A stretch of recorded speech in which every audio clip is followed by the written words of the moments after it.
বাংলাদেশ জামাত ইসলামী আয়োজিত গণভোটের গণরায় বাস্তবায়নের দাবিতে আজকের এই জুলাই শহীদ পরিবার ও জুলাই যোদ্ধার জাতীয় সমাবেশে এখন সভাপতির বক্তব্য পেশ করবেন বিশ্ব ইসলামী আন্দোলনের অন্যতম নেতা, জুলাই যুদ্ধের অন্যতম সিপাহ সালার, বাংলাদেশ জামাত ইসলামীর সংগ্রামী আমির, জাতীয় সংসদে বিরোধী দলীয় মাননীয় নেতা জনাব ডাক্তার শফিকুর রহমান এমপি।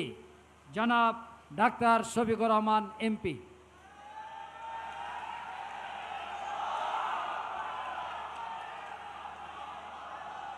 আসসালামু আলাইকুম ওয়া রাহমাতুল্লাহ। গণভোটের রায় বাস্তবায়নের দাবিতে জুলাই শহীদ পরিবারের গর্বিত সদস্যবৃন্দ, ঢাকায় অবস্থানরত জুলাই যোদ্ধাদের সাথে আজকের এই জাতীয় সমাবেশে উপস্থিত 11 দলের সম্মানিত শীর্ষ নেতৃবৃন্দ, বাংলাদেশ জামাতে ইসলামীর নেতৃবৃন্দ, ছাত্র সংগঠন সমূহের নেতৃবৃন্দ, শ্রমিক সংগঠনের সমূহের নেতৃবৃন্দ এবং আমার সামনে উপস্থিত সংগ্রামী ভাই ও বোনেরা, সাংবাদিক বন্ধুগণ, নামাজের সময় আসন্ন, কথা আমি বেশি বলবো না।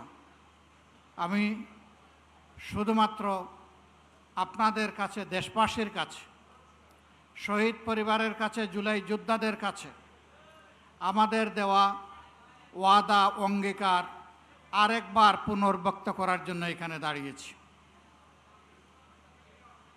সংসদের ভিতরে সরকারি দল, বিরোধী দলের এমপিরা যখন কথা বলেন তখন সকলেই জুলাই যোদ্ধাদের কথা বলেন, কেউ কেউ শরীফ উসমান হাদি শহীদের কথাও বলেন, কিন্তু কার্যত আমরা সরকারি দল থেকে তার উল্টাটা দেখতে পাই। দুইটা ভোট একসাথে হলো, একটা ভোটের রায় তাদের পক্ষে গেল, মেনে নিলেন। তারা দাবি করেন 51% মানুষ তাদেরকে ভোট দিয়েছে। আরেকটা ভোটে জনগণ 70% গণভোটে হা বলেছে। তারা 51% মানেন, কিন্তু 70% মানেন না। এটা লজ্জার, এটা দুঃখের। ওই 70%-এর রায় যেদিন বাস্তবায়ন হবে, বাংলাদেশ থেকে সত্যিকার অর্থে সেদিনই স্বৈরতন্ত্র বা ফ্যাসিবাদ বিদায় নেবে। বিএনপি প্রত্যেকটি বিষয়ে পতিত, পালিয়ে যাওয়া ফ্যাসিবাদের রাস্তা ধরে হাঁটা শুরু করেছে। আমরা একসাথে মজলুম ছিলাম। বিনয়ের সাথে বলতে চাই, হাজার চেষ্টা করেন ওই আওয়ামী লীগ হতে পারবেন না, দুর্বল আওয়ামী লীগ হতে পারবেন।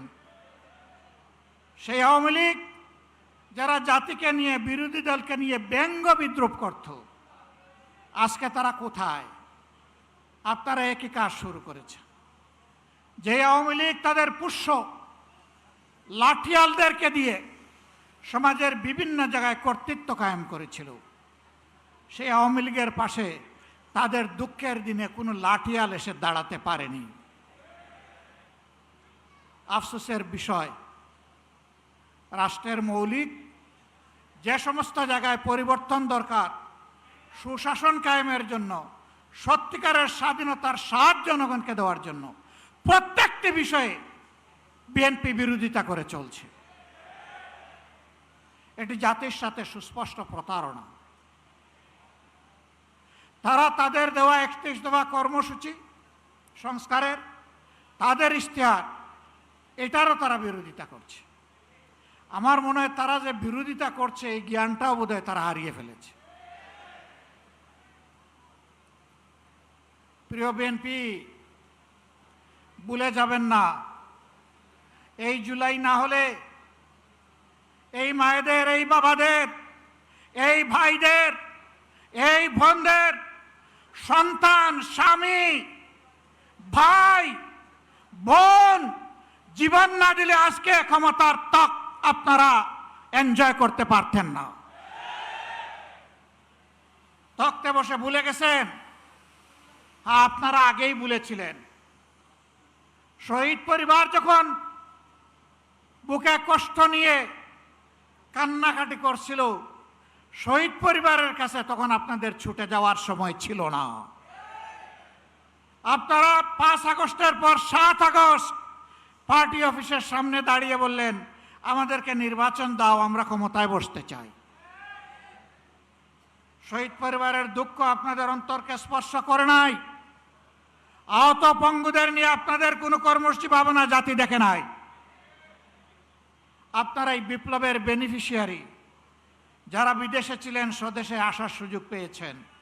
এই বিপ্লব না হলে আপনারা বোধহয় কল্পনাও করতেন না দেশে ফিরে আসার।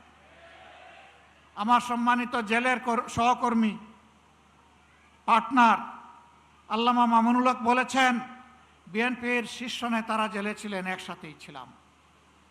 তারা হতাশা ব্যক্ত করে বলতেন, 41-এর আগে হাসিনা এবং আওয়ামী লীগকে ক্ষমতা থেকে সরানো সম্ভব নয়।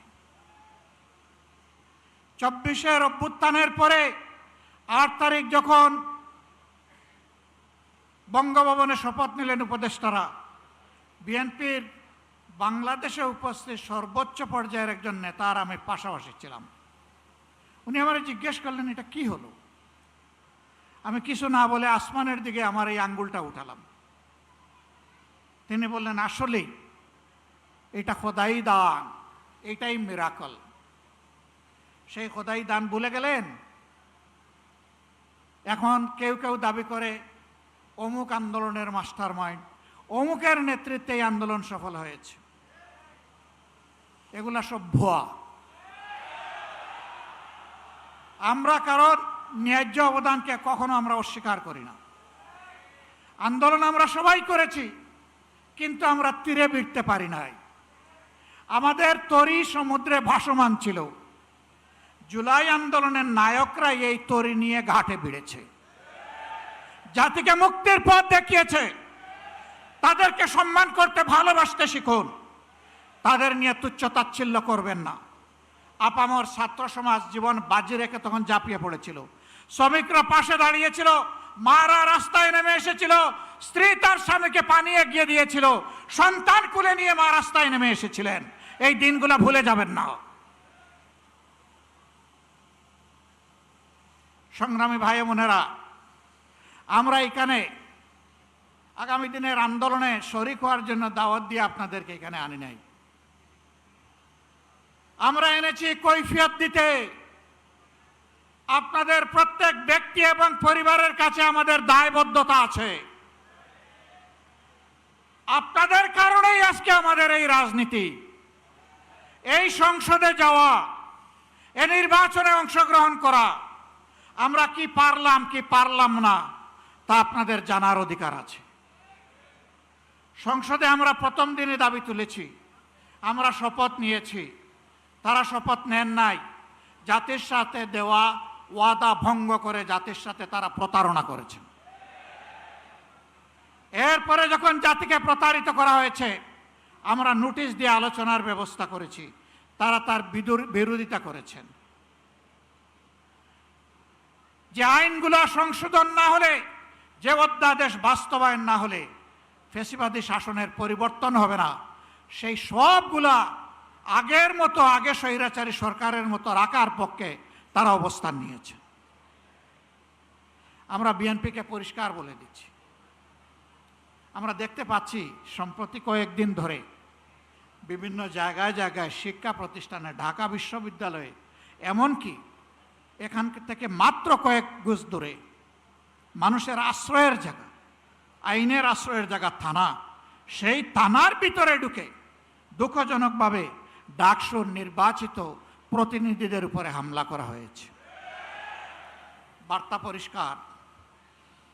যেদিন তারা গণভোটের রায় অস্বীকার করেছেন, আমি বলেছিলাম বিএনপি আজকে থেকে ফ্যাসিবাদের পথে যাত্রা শুরু করলো। এইটা ফ্যাসিবাদ। গতকাল আপনারা দেখেছেন নেত্রকোনায় জাতীয় সংসদের নির্বাচিত সদস্য, বাংলাদেশ জামাতে ইসলামীর প্রতিনিধিত্বকারী, জনগণের প্রতিনিধিত্বকারী অধ্যাপক মাসুম মোস্তফার উপরে হামলা করা হয়েছে, গাড়ি ভাঙচুর করা হয়েছে, তার সহযোদ্ধা সহযোগীদেরকে নাজেহাল করা হয়েছে। এটা কোন বাংলাদেশ? এই বাংলাদেশকে আপনারা চেয়েছিলেন? আপনাদের সন্তানদের আবার পায়ের গুড়ালি 2 টুকরা করা হোক আপনারা চেয়েছেন? আপনাদের সন্তানদের উপর প্রকাশ্য দিবালিকে দা, কিরিস, কুড়ালার হেলমেট নিয়ে আঘাত করা হোক আপনারা চেয়েছিলেন? এই বাংলাদেশকে আমরা ধিক্কার জানাই। এ বাংলাদেশ আমরা চাই না। আমরা পরিবর্তনের বাংলাদেশ চাই, যেই বাংলাদেশে শিশু যখন ঘর থেকে বের হবে, কিশোর যখন বের হবে, যুবক যুবতীরা বের হবে, আমার মা বোনেরা বের হবে, তখন কারো বুক দরু দরু করে কাঁপবে না। তারা নিরাপত্তার সাথে বের হবে, কাজ শেষ করে আবার নিরাপত্তার সাথে করে ভিসবে। আমরা ওই বাংলাদেশ চাই। আমরা শিক্ষা প্রতিষ্ঠানে আমাদের সন্তানদের হাতে দা, কিরিস, কুড়াল দেখতে চাই না। আমরা খাতা এবং কলম দেখতে চাই। আমরা কোনো আদুবাই দাদুবাই শিক্ষা প্রতিষ্ঠানে গিয়ে আমাদের সন্তানদের উপর সড়িগুড়াক আমরা এটা দেখতে চাই না। এই সংস্কৃতি বন্ধ করতে হবে। যদি বন্ধ না করেন, মনে রাখবেন জুলাই শুধু 24 সালে ছিল না, জুলাই প্রত্যেক বৎসরে আছে। সে জুলাই আবার ফিরে আসবে ইনশাআল্লাহ, এবং তখন ফাইনালি ফেসিবাদের কবর রচনা হবে। শুভ বুদ্ধির উদয় হোক। জনগণের রায়ের প্রতি সম্মান দেখান। 70% মানুষের রায় মেনে নিন, গণভোটের রায় বাস্তবায়ন করুন। যদি না করেন, আমাদের লড়াই সংসদের ভিতরেও চলবে, খোলা ময়দানেও চলবে ইনশাআল্লাহ। এবং আল্লাহর পর ভরসা করে বলতে পারি, এই লড়াইয়ে জনগণের বিজয় হবে ইনশাআল্লাহ। আমরা আপনাদের কাছে কথা দিয়েছি আগে, এখনো কথা দিচ্ছি। আমার সহযোদ্ধারা যেমন বলেছেন, ইনশাআল্লাহ আগামীর লড়াইয়ে জাতির প্রয়োজনে সামনের সারিতে থেকে আমরা যুদ্ধ চালিয়ে যাব। আমাদের জীবনটা আল্লাহর জন্য, মানবতার জন্য, দেশের জন্য, জাতির জন্য। আল্লাহ যদি কবুল করেন, গর্বিত শহীদ হয়ে দুনিয়া থেকে বিদায় নিব ইনশাআল্লাহ। গতকালকেও এই জায়গায় আরেকটা সমাবেশ ছিল, পরিষ্কার বলেছি, সিগালের মতো 100-1000 বছর বাঁচতে চাই না, বিড়ালের মতো বাঁচতে চাই না, সিংহের মতো প্রয়োজনে 1 সেকেন্ড আয়ু চাই আল্লাহ তাআলার কাছে। ওইটাই গর্বের। ইনশাআল্লাহ জনতার বিজয় হবে। আমরা নিরাশ নই, আমরা গভীর আশাবাদী। এ বাংলাদেশ পাল্টাবে, নতুন বাংলাদেশ গড়া হবে ইনশাআল্লাহ। সেই বাংলাদেশ গড়ার প্রত্যাশায় সারা দেশবাসীকে আমরা পাশে চাই, এবং আমরাও দেশবাসীর সাথে থাকতে চাই। আমাদের কোনো নিজস্ব দলীয় ব্যক্তিগত কোনো দাবি দেওয়া নাই। আমাদের সমস্ত দাবি দেওয়া দেশবাসীর অধিকার আদায়ের জন্য।